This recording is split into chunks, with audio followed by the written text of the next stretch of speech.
또 다른 보혜사를 너에게 주사 라는 제목으로 하나님의 말씀을 증거하도록 하겠습니다. 여러분, 추운 겨울이 다가오면 다가올수록 우리 곁에 가까이 찾아오는 감정이 있어요. 여러 많은 감정들이 있겠지만 이상하게 겨울이 이렇게 다가오면 더욱 우리의 심령 가운데 다가오는 감정, 그것이 바로 외로움이 아닐까 싶습니다. 요즘 우리 청년들이 옆구리가 좀 시린 청년들이 있을 수도 있어요, 그죠? 우리 청년들뿐만 아니라 우리 모든 인생은 다 이 외로움의 감정이 우리의 심령 가운데 늘 자리 잡고 있는 것이죠. 특히 갑자기 소중한 사람을 잃게 되거나 또 친밀했던 관계가 소원해질 때 어김없이 찾아오는 감정이 바로 이 외로움이라는 감정이죠. 여러분, 이러한 외로움은 이 사회적 관계에 대한 욕구가 충족되지 않을 때, 그죠? 그때 느껴지는 슬픔, 좌절, 수치심, 절망감을 포함하는 이러한 감정이 외로움이라는 감정이에요. 그런데 이러한 외로움은 매우 주관적입니다. 아무리 친구가 많고 나를 사랑해주는 사람이 많다 할지라도 내가 그렇게 느끼지 않는다면 그때 외로움을 느끼게 되는 거예요. 근데 반대로 친구가 별로 없고 사회적 교류를 하지 않더라도 스스로 충분하다고 이렇게 느끼는 그런 사람은 외로움을 느끼지 않을 수도 있다는 거예요. 자, 그런데 이러한 외로움이 여러분 증폭이 되면 극심한 스트레스를 받게 되고 몸에도 이상이 오게 된다고 합니다. 명치 부분이 이 통증이 느껴지기도 하고요. 또 목이 메이는 느낌, 몸이 무겁거나 옥신거리는 이러한 느낌도 든다고 합니다. 좀 더 심하면요, 이 외로움이 마음 깊이 있게 와닿으면 이 죽을 것 같은 느낌을 받는다고도 해요. 그리고 울 것 같은 느낌이 들 수도 있는 거예요. 이상하게 외로움이 이렇게 잦아들면 갑자기 막 눈물이 나온다든지 이러한 증상들이 나타나잖아요. 이러한 외로움들을 해결하지 않으면 우울증이 생기게 되고요.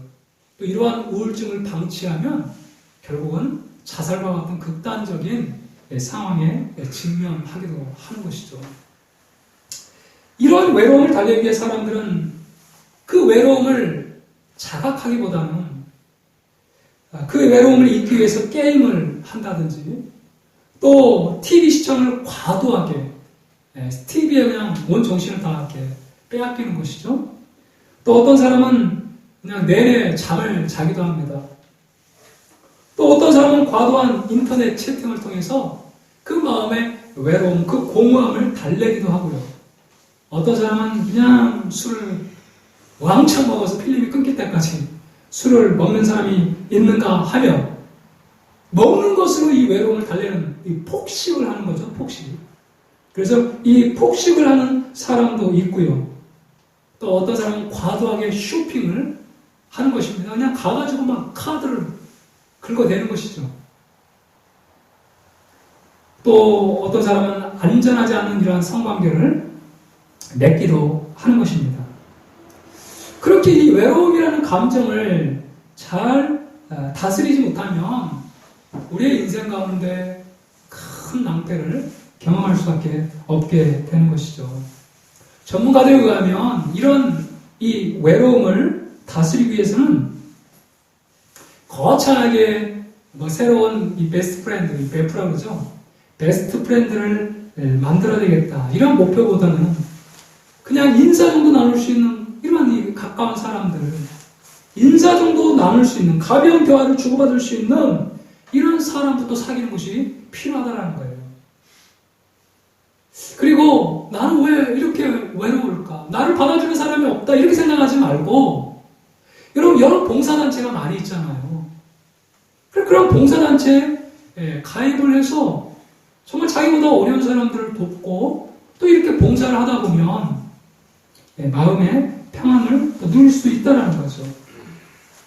그리고 마음 깊숙이 이러한 외로움이 다가올 때 이러한 이 자기 지인에게 자신의 외로움을 진실하게 털어놓고 도움을 청하는 것이 굉장히 필요하다는 거예요.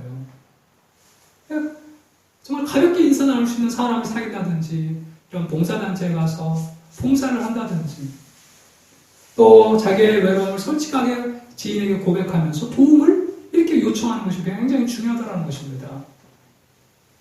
그런데 여러분, 그런데 우리가 꼭 기억해야 될 것은 아무리 완벽한 관계를 누려도, 아무리 친구가 많아도 이 외로움을 완전히 정복할 수는 없어요. 우리가 우리를 지으시고 만드신 하나님을 만나기 전까지는 우리 마음에 있는 이 외로움을 여러분 정복하는 길이 없는 줄로 믿습니다. 오늘 본문에 보면 제자들도 주님께서 떠나신다고 하니까 그럼 우리는 고아처럼 버려지는 인생인가?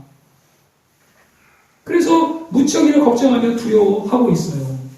예수님이 떠나신다면 이제 우리를 돌봐줄 그러한 사람은 누구일까? 정말 지금까지 예수님은 제자들을 부모처럼 말해요. 그들을 먹이고 입히고 쓰실 것을 공급해 주셨잖아요. 그래서 예수님만 계시면 그들은 두려울 게 없었고, 예수님만 계시면 그들은 무서울 게 없었어요. 그래서 예수님을 따라 가기로 끝까지 결단했던 그러한 제자들 아닙니까? 그런데 이 예수님이 지금 떠나신다는 거예요. 그래서 18절에 보면 그런 고아와 같은 마음을 이들이 느끼지 않을 수가 없었어요. 내가 너희를 고아같이 보내두지 아니하고 너희에게로 오리라. 여러분, 고아를 한번 생각해 보세요.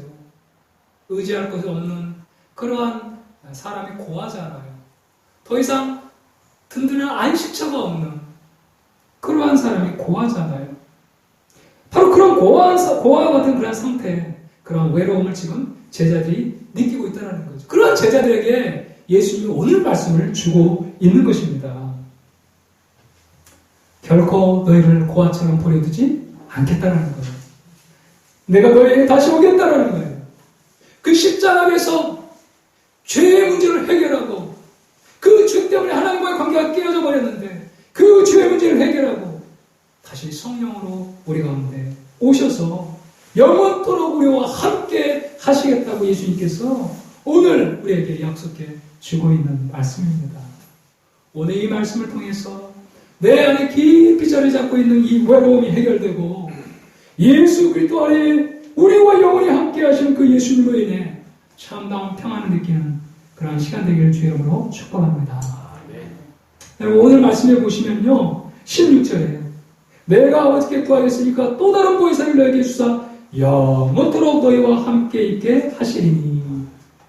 우리가 읽지 않았지만 26절에 한번 보시면요, 보혜사 곧 아버지께서 내 이름으로 보내실 성령, 그가 너희에게 모든 것을 가르치고 내가 너희에게 말한 모든 것을 생각나게 하리라.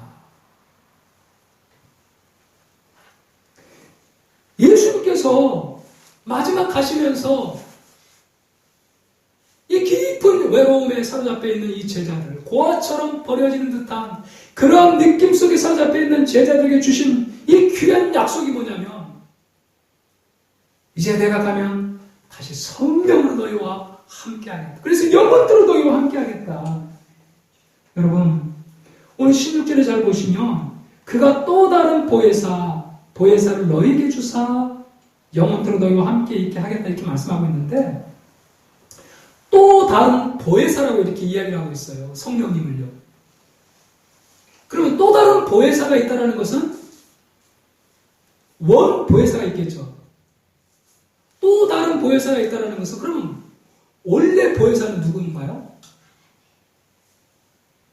이 보혜사라는 의미를 잘 몰라가지고 여러분들이 유치하기가 쉽지 않은데 이 원 보혜사, 오리지널 보혜사는 바로 예수 그리스도를 말해요. 예수님이 원 보혜사이라고 한다면 성령님은 또 다른 보혜사예요. 여러분 여기 화면을 보시면 여기서 이 다른이라는 헬라어가 두 개가 있어요.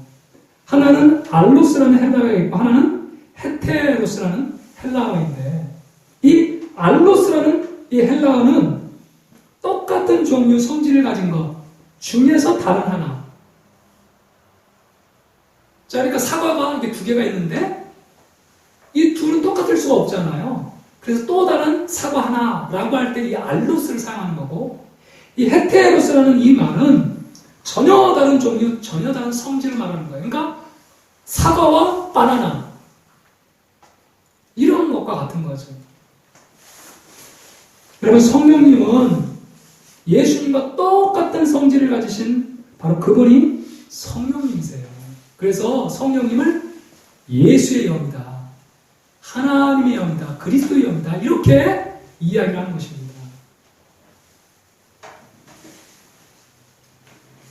자, 그런데 이 성령의 이름이 바로 보혜사라고 말하고 있어요. 보혜사. 좀 어렵죠? 여러분, 보혜사라는 말은 조금 쉽게 이야기하면 헬퍼, 도움자, 상담자, 카운셀러, 상담자, 또 가이더, 안내자, 애드버키트, 변호자, 여러 다양한 의미를 내포하고 있는 말이 이 보혜사라는 말이에요. 여러분, 예수님은 제자들의 원 보혜사였어요. 그래서 예수님은 제자들을 도우셨고, 그들을 안내하셨고, 또 여러 가지 어려운 일에 상담하셨고, 그를 변호하셨고, 그래서 그들을 늘 도와주셨어요. 예수님이 바로 원 보혜사이셔요. 그런 예수님께서 이제 십자가를 통해서 하나님과 우리 간에 막혀있던 담을 여시고, 이 죄담을 허물어뜨리시고, 이제 성령으로 다시 우리 가운데 임하신다는 거예요. 그분이 바로 또 다른 보혜사이신 성령 하나님이신 줄로 믿습니다. 여러분, 그래요. 우리 성령님은 우리의 보혜사예요. 그렇게 진실로 성령을 의지하고 그분을 모시고 환영하고 그분의 인도하심을 구할 때에 여러분, 성령님은 우리 가운데 함께 하셔서 우리의 인도자가 되시고 우리의 도움자가 되시고 우리의 변호자가 되어주실 줄로 믿습니다. 아멘. 여러분, 성령님이 제자들 가운데 임할 때에 사도행전에 보면요, 사도행전은 성령의 행전이라고 하잖아요. 정말 이 베드로를 보세요. 계지 배 앞에서 말해요, 나는 주님을 모른다라고 3번씩이나 부인했던 이 베드로가 성령께서 그들 가운데 임하셔서 성령께서 그들을 도와주시자 그들을 죽이려고 하는 그 유대인들 앞에서 말이에요, 하나님의 말씀을 증거해서 3,000명, 5,000명이 회개하는 그 놀라운 역사가 일어나잖아요. 성령께서 함께 하시니까 어둠이 물러나고 마른 뼈가 살아나고 태산같이 높은 산이라도 평지가 되어지는 이 놀라운 역사가 일어나는 것이죠. 도저히 인간의 능력으로 불가능한 일들이 일어나기 시작하는 것입니다. 성령님은 우리의 또 다른 보혜사로서 불가능을 가능케 하시는 하나님이시기 때문에 그런 것이에요. 여러분, 그렇게 연약한 제자들이 어떻게 그러한 사람으로 변화되어 버렸습니까? 성령이 그들 가운데 임하시자 그들이 권능을 받고 에루살렘과 온유와 땅끝까지 이르러 여러분, 예수 그리스도의 증인 되어진 줄로 믿습니다. 우리는 성령을 인정해야 됩니다. 예수님의 이 말씀 그대로를 받아들이고 여러분, 성령님을 우리가 인정할 때에 성령께서 우리 가운데 임하셔서 영원토록 우리와 함께 하실 줄로 믿습니다. 우리는 고아처럼 버려진 존재가 아니에요. 예수님이 오늘 또 성령으로 우리와 함께 하셔서 영원토록 임만에 우리와 함께 하고 있는 줄로 믿습니다. 여러분, 우리는 그저 그런 삶이 아니에요. 고아처럼 버려진 그런 인생이 아닙니다. 한순간도 여러분 버려질 수 없는 존재, 그것이 바로 우리예요. 예수님은 성령으로 항상 우리와 함께 거하고 있는 분이십니다. 예수님 이것을 말씀하고 있어요. 지금까지는 이 죄의 문제가 해결되지 않았기 때문에 걸어가신 성령께서 우리 가운데 임하시지 못했지만 십자가를 통해 그 죄의 문제를 해결하시고 이제 성삼위 하나님이 우리 가운데 거할 이러한 터를 마련하게 되신 거예요. 그리고 때가 되었을 때에 성령님을 보내셔서 그와 같은 인생이 하나님이 거하시는 그러한 놀라운 임만의 인생으로 변화되게 되는 줄로 믿습니다. 여러분, 성령님이 임하실 때에 어떤 일들이 벌어지는지를 한번 우리가 말씀을 통해서 확인해 보겠습니다. 20절 말씀을 한번 보세요. 20절. 우리 같이 한번 읽겠습니다. 그날에는 내가 아버지 안에 너희가 내 안에 내가 너희 안에 있는 것을 너희가 알리라. 그날에는 성령이 임하실 때에 어떤 일이 벌어져요? 내가 아버지 안에, 예수님이 아버지 안에, 너희가 내 안에, 우리가 예수님 안에, 내가 예수님이 너희 안에, 우리 안에 있는 것을 알게 될 것이다. 여러분, 이것이 바로 천국 아닙니까? 제자들이 예수님 안에, 예수님이 제자 안에, 우리가 예수님 안에 거하여서 영원토록 주님과 동행하는 인생, 그것이 임마누엘이에요. 여러분, 천국인 줄로 믿습니다. 성령께서 우리 가운데 임할 때에 하나님이 예수님이 내 안에 계시다는 것을 깨닫게 하시는 거예요. 그래서 광야 같은 인생을 걷는다 할지라도 나는 결코 고아처럼 버려진 인생이 아님을 깨닫게 되고, 우리가 어딜 가든지 예수님 때문에 당당하게, 여러분, 자신감 있게 그렇게 여러분 우리 인생길을 걸어가게 되는 줄로 믿습니다. 그렇지, 나에게는 도움자가 있어. 나를 길을 인도하시는 안내자가 있고요. 여러분, 우리의 삶을 변호해 주시는 변호자가 우리와 영원토록 함께하고 있는 인생이 우리의 인생이에요. 성령께서 우리 가운데 임하실 때 이 놀라운 영적인 눈을 띄워 주시는 것입니다. 아멘. 여러분, 그뿐만 아니라 성령님이 어떤 분이냐면 진리의 영이라고 이렇게 말씀을 하고 있잖아요. 17절에 그는 진리의 영이다. 세상에 능히 그를 받지 못하나니 이는 그를 보지도 못하고 알지도 못합니다. 그러나 너희는 그를 아나니 그는 너희와 함께 가시며 또 너희 속에 계시겠습니다. 성령님은 진리의 영이세요. 진리의 영. 여러분, 진리의 영의 반대는 거짓의 영이잖아요. 세상은 이 거짓 속에 사로잡혀 있어요. 우리는 하나님으로부터 지음을 받아서 하나님의 은혜 가운데 살아가고 또 하나님 앞에 돌아갈 거예요. 그러나 세상은 어떻게 이 진리를 왜곡합니까? 사람은 우연히 단세포에서 진화해서 원숭이가 되더니 결국은 사람이 되었다. 이 진리를 다 왜곡해버리는 거예요. 하나님으로부터 다시 우리는 하나님으로 또 돌아가야 돼요. 우리의 영원한 본향 천국이 있음에도 불구하고 그 영적인 눈을 다 가려버리는 것이죠. 그러나 성령, 진리의 영이신 성령께서 우리 가운데 임하실 때 이 모든 것을 다 깨닫게 하시는 것입니다. 그래서 진리의 성령께서 임하실 때에 여러분, 우리를 영생으로 인도해 주실 줄로 믿습니다. 참 우리의 문제가 뭐예요? 우리가 어떻게 참된 삶을 살까? 이것이, 여러분, 이것을 알 수 없기 때문에 우리는 때로 불안한 거예요.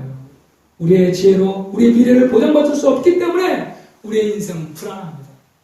그러나 여러분, 성령께서 마치 이 GPS, 내비게이션과 같이 우리의 삶 가운데 함께 하셔서 진리 가운데 우리를 인도함으로 말미암아 영원한 천국 본향까지 그 진리와 생명의 길로 우리를 인도해 가실 줄로 믿습니다. 마치 GPS가 우리 가운데 심어져서 우리가 어디 있든지 하나님께서 그것을 보시고 우리를 보호하시고 지켜주시는 거예요.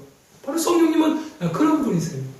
제가 운전을 해보니까 한 번도 가보지 못한 그런 길을 간다 할지라도 안전하게 갈 수 있는 것은 이 내비게이션이 다 안내를 해주기 때문이에요.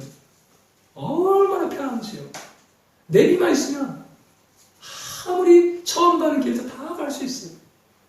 그와 마찬가지로 한 치 앞을 알 수 없는 인생의 길, 진리의 영이신 성령께서 우리를 인도하여 가시기에 여러분, 우리는 바로 그 성령의 인도하심을 따라 진리와 생명의 길을 걷다가 결국 영원한 천국 본향에 이르게 될 줄로 믿습니다. 이 성령께서 우리와 함께하고 계세요. 여러분, 이 예수 그리스도의 말씀을 우리가 온전히 믿을 수 있기를 바랍니다. 그리고 날마다 성령님을 인정하고 그걸 환영하고 우리의 중심에 모셔드리고 성령의 인도하심과 보호하심과 또 이끄심을 여러분 순종할 수 있길 주의 이름으로 축복합니다. 여러분, 그래요. 이 세상은요 정말 넓은 길이잖아요. 그래서 많은 사람들이 나와 동행해 주는 것 같지만 웃는 얼굴 가면 속에는 탐욕과 질투와 시기, 이것이 얼마나 가득한지 몰라요. 그래서 내가 믿는 그 사람 속에 이것을 보았을 때 우리는 사람에 대한 실망감을 느끼지 않을 수가 없고 그 군중 속에 깊은 외로움, 고독을 느낄 수밖에 없어요. 그런데 여러분, 우리 가운데 임하신 성령은 한 번도 우리를 여러분 그렇게 실망시키지 않고 가장 아름다운 진리의 길로 지금도 우리를 인도해 가시는 분이신 줄로 믿습니다. 여러분, 예수님께서 마지막에 약속하신 이 진리의 성령, 이 진리의 성령을 우리의 삶 가운데도 여러분 인정하고 그분을 모셔드리고 그분의 인도를 구할 때 성령은 결코 우리를 실망시키지 않을 것이며 그 성령의 능력으로 여러분 쓰임받는 인생이 될 줄로 믿습니다. 여러분 꼭 이 성령을 인정하고 사모하라. 정말로 제자들 가운데 임하사 그들 가운데 역사하시던 그 성령을 우리도 사모하고 그 성령을 인정할 때에 이번 안에서 우리는 외로움을 극복하게 될 줄로 믿습니다. 이제 예수님께서 좀 더 실제적인 이 교훈을 주시고 있는데요. 그 말씀이 무엇이냐면 15절 말씀을 한번 보시기 바랍니다. 15절. 우리 한번 같이 한번 읽어볼까요? 시작. 너희가 나를 사랑하면 나의 계명을 너희가 나를 사랑하면 반드시 뭘 지킨다고요? 예. 이 사랑의 문제를 이야기하고 있어요. 너희가 나를 사랑하면 나의 계명을 지킨다. 예수님을 사랑한다는 외적 표현이 여러분 뭐라고 말하고 있는가요? 지금? 예수님을 사랑해요. 그럼 그 사람은 어떤 사람이 되는 거예요? 진짜 예수님을 사랑하는 사람은 그의 뭘 지킨다고요? 예. 예수님의 계명에 순종하는 인생이 된다는 거예요.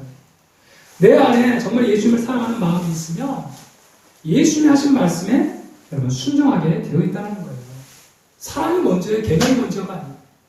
내가 계명을 지켜 예수님의 사랑을 받는 것이 아니라 예수님을 사랑하며 계명을 지키게 되어 있다는 거죠. 21절에 보면 나의 계명을 지키는 자는 나를 사랑하는 자니 나를 사랑하는 자는 내 아버지께 사랑을 받을 것이요 나도 그를 사랑하여 그에게 나를 나타내리라. 여러분, 그렇다면 나의 계명이 무엇인지를 우리가 다시 한번 살펴봐야 돼요. 여러분 한번 보세요. 나의 계명이 무엇이에요?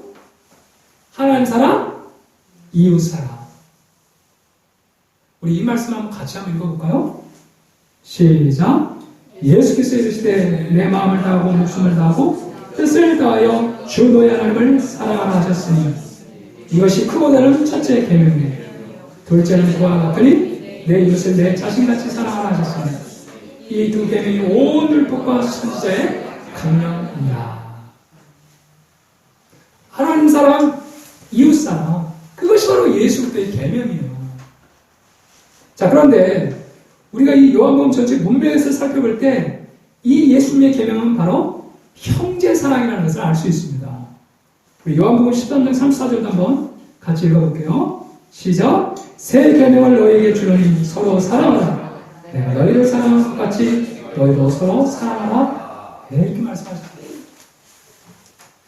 우리 안에 있는 이 형제의 사랑, 이 형제의 사랑이 있을 때 우리 외로움을 넘어설 수가 있는 줄로 믿습니다. 여러분, 예수 믿는 자는 예수님과 연합된 그런 존재예요. 뗄 수 없는 관계. 우리가 예수님 안에 있고 예수님 우리 안에 성령으로 함께 임하여 계세요.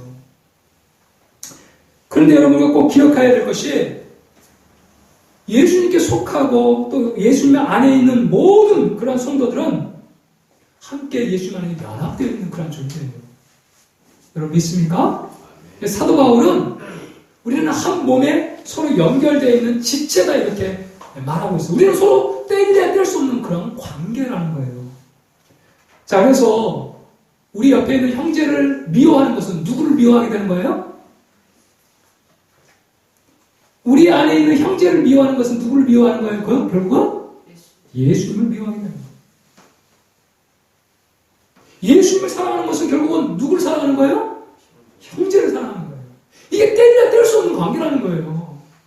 그래서 예수님께서 나를 사랑하면 나의 계명을 지킬 것이다. 이 형제 사랑에 대한 이 계명을 지킬 것이다 이렇게 말하고 있는 거예요. 결코 형제 사랑과 예수님을 사랑하는 것은 뗄 수 없는 관계라고 지금 예수님이 말씀하고 있다는 거예요. 도무지 저 형제를 사랑할 수 없다고 한다면 그리스도 때문에 그 형제 안에 거하신 그리스도로 인해 여러분 예수님은 사랑하라고 말씀하고 있는 거예요. 내 안에 예수님이 거하신다고 한다면 내 옆에 있는 형제도 동일하게 누가 거하고 있는 거예요? 예수님이 거하고 있는 거예요. 형제를 미워하는 것은 결국 예수님을 미워하게 되는 거예요. 그렇기 때문에 여러분, 우리가 정말 우리의 힘으로 사랑할 수 없는 형제를 할지라도 그 형제 안에 있는 그리스도를 보면서 그 형제를 사랑할 수 있기를 축복합니다.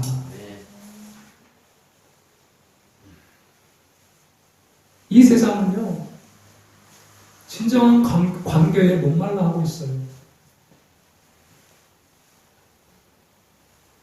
예수 그리스도 안에 있는 이 형제 사랑이 아니고는 이 세상에 정말 이 외로움이라는 그 인간의 그 감정을 극복할 길이 없어요.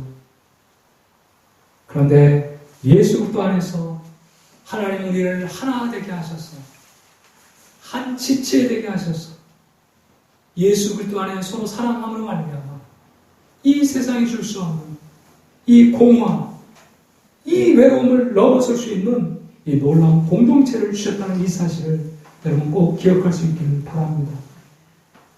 이 공동체 안에서 하나님이 우리 안에 거하시고 우리가 예수님 안에 거하고 예수님이 우리 안에 거함으로 말미암아 이 땅에서도 천국을 맛보며 살아갈 수 있도록 하나님께서 이 공동체를 주셨다는 거예요. 그런 이 공동체가 얼마나 소중합니까? 얼마나 귀중합니까?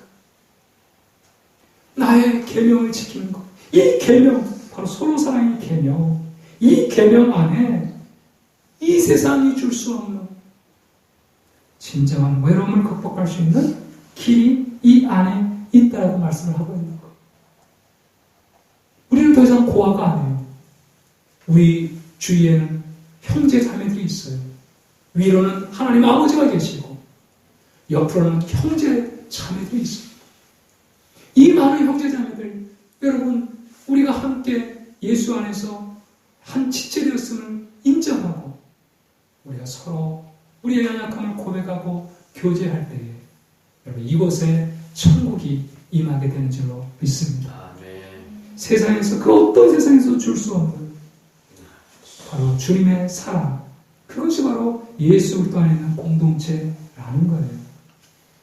서로 사랑할 때에 오늘 말씀해 보니까 그 결과로 아버지께 사랑을 받는다라고 말씀하고 있고 주님이 그에게 나타내실 것이다. 그리고 삼위 하나님께서 우리와 거처를 함께 하시겠다는 거예요. 예수 그리스도의 계명을 지켜 서로 사랑할 때 하나님 우리를 사랑하시고 주님이 우리 가운데 나타나시고 그뿐만 아니라 우리와 거처를 함께 영원토록 우리와 함께 하겠다는 거예요. 이것이 천국이 아니고 무엇이겠냔 말이에요. 여러분 어디에서 천국을 경험하실 거예요? 죽어서 천국을 경험하실 거예요? 아니에요. 이 땅에서도 여러분 천국을 경험하며 살아가는 줄로 믿습니다. 하나님 바로 이 교회 공동체 형제자매를 통해서 그런 천국을 이 땅에서도 맛보며 살아갈 수 있도록 하나님께서 우리를 이 교회 공동체 안으로 불러주신 것이에요. 예수님의 길을 따라가다 보면 왕따를 당하고 배척을 당하게 될 때도 있을 거예요. 그럴 때 외로움을 느끼게 될 것입니다. 그러나 우리에게는 성령님 하나님이 계시는 줄로 믿습니다. 성령 안에서 성삼위 하나님이 영원토록 우리를 거쳐 삼아 우리와 함께 하고 계세요.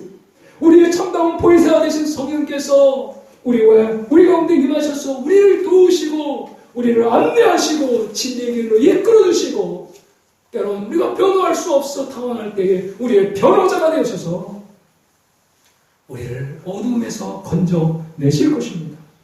그뿐 아니라 우리가 예수님의 계명을 순종하여 사랑할 때에 정말 성삼위 하나님께서 우리 가운데 거하심으로 천국을 경험하며 사는 그러한 인생이 될 것이라고 오늘 말씀하고 있습니다. 사랑하는 성도 여러분, 이 가을에 외롭습니까? 우리 가운데 성령 하나님이 함께하고 있음을 여러분 꼭 기억하고 성령의 인도하심을 구할 수 있기를 축복합니다.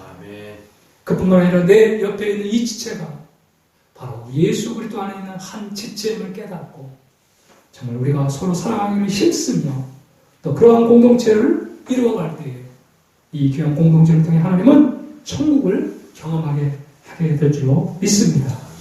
이제 오늘 이 귀한 말씀을 통해서 외로움을 넘어서 이제 주의 외로운 자를 위로하는 그런 참 주님의 제자들로 다 설 수 있게 주의 이름으로 축복합니다. 아멘. 아멘. 우리 찬양하겠습니다.